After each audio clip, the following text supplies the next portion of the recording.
Good afternoon बच्चों, आज हम आपको इंट्रोडक्शन देंगे बॉटनी के बारे में। बॉटनी क्या है, ये वर्ड कहाँ से आया है, और सिलेबस में आपको 11th क्लास स्टूडेंट्स को कौन कौन से टॉपिक्स इसमें पढ़ने हैं। सो बॉटनी जो वर्ड है इसका ग्रीक ओरिजिन है। ये एक ग्रीक वर्ड से आया है। ग्रीक वर्ड है बोटेन, BOTANE। ये ग्रीक वर्ड है। दैट मीन इसका मतलब क्या है? इसका मतलब है बुश। बुश बुश का मतलब है झाड़ी। सो बॉटनी जो टर्म है ये बोटेन से निकला है, जो एक ग्रीक वर्ड है, और इसका मतलब है बुश। अगर हम टेक्निकली बात करेंगे तो हम बोलते हैं PHYTOLOGY, फाइटोलॉजी। फाइटोलॉजी का मतलब क्या है? फाइटोलॉजी का मतलब है, ये टेक्निकल टर्म है फाइटोलॉजी। इसका मतलब है साइंस ऑफ प्लांट्स, प्लांट्स का साइंस। अच्छा, ये जो वर्ड बॉटनी है, बॉटनी का मतलब है स्टडी ऑफ प्लांट्स।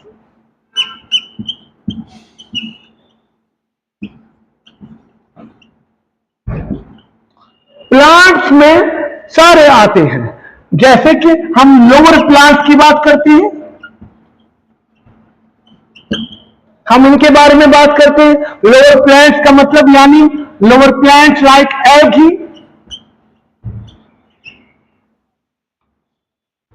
ब्रायोफाइट,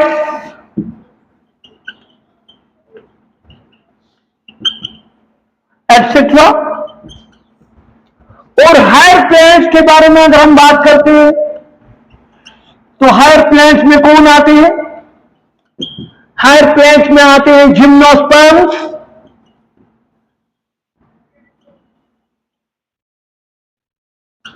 और इसमें आते हैं एंजियोस्पर्म्स।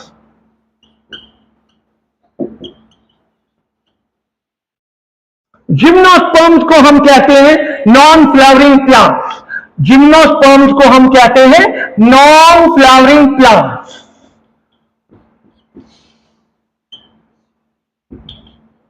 यानी ये वो प्लांट्स हैं who do not produce flower. इनमें फ्लावरिंग नहीं होती है, ये फ्लावर्स प्रोड्यूस नहीं करते हैं। मगर जहां तक एंजियोस्पर्म्स का सवाल है, एंजियोस्पर्म्स को हम कहते हैं फ्लावरिंग प्लांट्स। फ्लावरिंग प्लांट्स कहते हैं इनको। Angiosperms are the plants who produce flowers. बिल्कुल राइट। तो अब यहां मैंने आपको बोला बॉटनी क्या है। बॉटनी एक सब्जेक्ट है। ये कहां से आया है? ये वर्ड, इसका ग्रीक ओरिजिन है बोटेन। बोटेन का मतलब है बुश। फिर मैंने आपको बोला बॉटनी किसको कहते हैं? बॉटनी कहते हैं स्टडी ऑफ प्लांट्स को। और फिर टेक्निकली हम एक और टर्म यूज करते हैं, उसको कहते हैं फाइटोलॉजी। फाइटोलॉजी का मतलब क्या है? Science of plant. क्योंकि जब हम फाइटोलॉजी वर्ड के बारे में बात करते हैं तो यहां मुझे आपके लिए ये टर्म लिखनी है, PHYTOS। ग्रीक वर्ड एक है फाइटोस। फाइटोस का मतलब है प्लांट। ग्रीक वर्ड है लॉगोस। लॉगोस का मतलब है स्टडी। बिल्कुल। बिल्कुल टेक्निकल टर्म फाइटोलॉजी और जनरल टर्म हम जो बोलते हैं वो है बॉटनी। राइट। अब जो 11th क्लास का सिलेबस है, 11th क्लास की बॉटनी में जो हम कहते हैं बॉटनी जो है वो पेपर ए में आता है। बॉटनी आता है पेपर ए में। When we talk about 11th class, तो पेपर ए है बॉटनी। इसमें हमें क्या पढ़ना है? हम एक एक करके पढ़ेंगे। इसमें हमें पहला यूनिट जो है वो है डाइवर्सिटी ऑफ लाइफ। वो यूनिट का नाम क्या है? Diversity of life. Diversity of life. So इस यूनिट में हम इंट्रोडक्शन देते हैं किसके बारे में? वो टॉक अबाउट बायोडाइवर्सिटी, इसमें बायोडाइवर्सिटी के बारे में हम बोलते हैं, हाँ, या बायोडाइवर्सिटी के बदले एक और टर्म भी आती है और लगाएंगे, बायोलॉजिकल डाइवर्सिटी। और इसमें हमें ज्यादातर जो पोर्शन है सिलेबस में वो टेक्सोनमी पोर्शन है। टेक्सोनमी आपने नाम सुना होगा, फिर भी मैं आपके लिए बताऊंगा। ये जो टेक्सोनमी है, टेक्सोनमी का ग्रीक ओरिजिन है, ग्रीक वर्ड है TAXI, टैक्सिस। टैक्सिस का मतलब क्या है? टैक्सिस का मतलब है अरेंजमेंट। और ग्रीक वर्ड है नोमोस, ये भी ग्रीक वर्ड है। इसका मतलब क्या है? इसका मीनिंग क्या है? नोमोस का मीनिंग है नेमिंग। हाँ, अब आप बोलेंगे टेक्सोनमी किसको कहते हैं? टेक्सोनमी को अब हम डिफाइन करेंगे। हम कहेंगे science of identification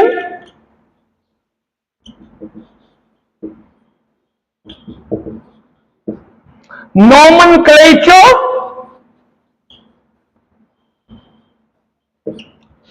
and classification. तीन चीजों का ख्याल रखना है। टेक्सोनमी में तीन चीजें हम पढ़ाते हैं।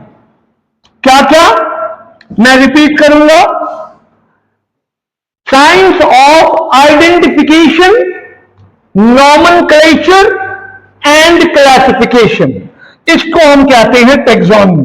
सो टेक्सोनमी में तीन चीजें इंपॉर्टेंट हैं, यानी how to identify an organism. एक ऑर्गेनिज्म को हम आइडेंटिफाई कैसे करते हैं, ठीक है, वो पहला स्टेप है। दूसरा ये है कि हम इसको नाम देते हैं, नोमेनक्लेचर। हाँ, हम उस ऑर्गेनिज्म को नाम देते हैं, जैसे कॉमन नेम्स पहले दिए गए जिनको आप लोकल नेम्स भी कहते हैं, तो बाद में साइंटिफिक नेम्स भी आ गए, वो आगे हम बात करेंगे। और क्लासिफिकेशन का मतलब है एक पर्टिकुलर ग्रुप असाइन करना, हर एक ऑर्गेनिज्म को अपनी ग्रुप में रखना, प्लेस करना, ठीक है। तो आपने सुना होगा, या मैं आपको कहूंगा कि टेक्सोनमी पे पहले काम किया किसने? Who was the founder of taxonomy? Founder of taxonomy कौन है? उनका नाम क्या था?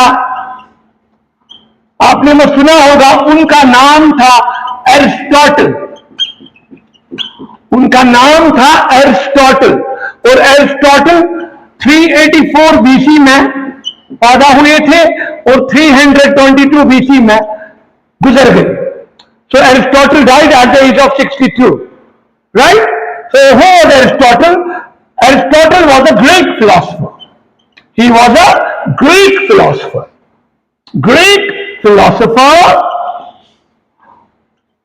और इन्हीं को आज हम, एरिस्टोटल को आज हम बोलते हैं फादर ऑफ बायोलॉजी। हम इनको बोलते हैं फादर ऑफ बायोलॉजी, क्योंकि बायोलॉजी सब्जेक्ट जो है, इसकी फाउंडेशन एस्टैब्लिश की एरिस्टोटल, फादर ऑफ बायोलॉजी। और हां, हम इनको फादर ऑफ ज़ूलॉजी भी कहते हैं। एरिस्टोटल को हम आज फादर ऑफ ज़ूलॉजी भी कहते हैं। रीजन क्या है? रीजन ये है कि he worked on animals also. इन्होंने ज्यादा काम किया एनिमल पे। एरिस्टोटल एकेडमी में पढ़ाते थे। ग्रीस में एक एकेडमी थी, उस एकेडमी को एस्टैब्लिश किया था प्लेटो ने। आपने नाम सुना होगा, प्लेटो, जिसको अफलातून कहते हैं। तो प्लेटो ने इस एकेडमी को एस्टैब्लिश किया था। हजारों लड़के आते थे इस एकेडमी में इल्म हासिल करने, पढ़ने। तो क्या पढ़ाया जाता था उस एकेडमी में? नेचुरल साइंसेस, ठीक है, साइंस, एस्ट्रोनॉमी के बारे में, फिलॉसफी के बारे में, बायोलॉजी के बारे में, हाँ, सारी चीजें पढ़ाई जाती थी, राइट? तो एरिस्टोटल को कहते हैं फादर ऑफ बायोलॉजी और इनको कहते हैं father of zoology.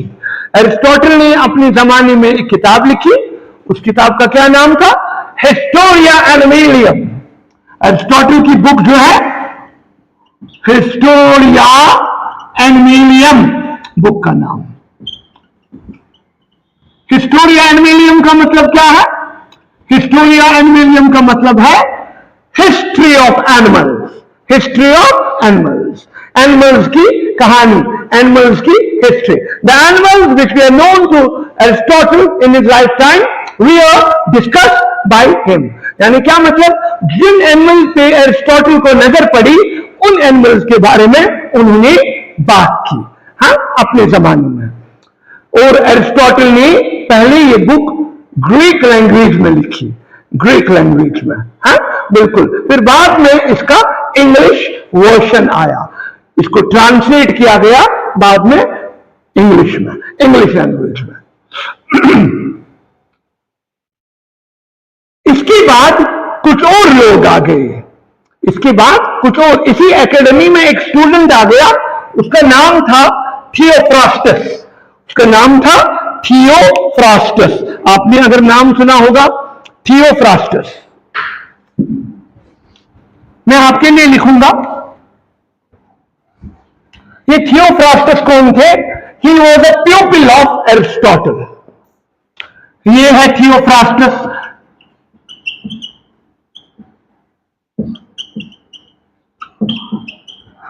Theophrastus 370 BC में पैदा हुए थे और 285 बीसी में गुजर गए। थियोफ्रास्टस कौन थे? Was a प्यूपिल, प्यूपिल of Aristotle. Aristotle के ये शागिर्द थे, उनके स्टूडेंट थे, बिल्कुल। मगर थियोफ्रास्टस की लगन प्लांट के साथ हो, ये he became deeply interested in plants, so इसीलिए Theophrastus worked on plants, he worked on plants, so इन्होंने एक बुक लिखी, उसको हम कहते हैं, he wrote a book, Theophrastus wrote a book, Enquiry into Plants, Enquiry into Plants। और आज हम थियोफ्रास्टस को कहते हैं father of botany. So Theophrastus को आज हम कहते हैं फादर ऑफ बॉटनी।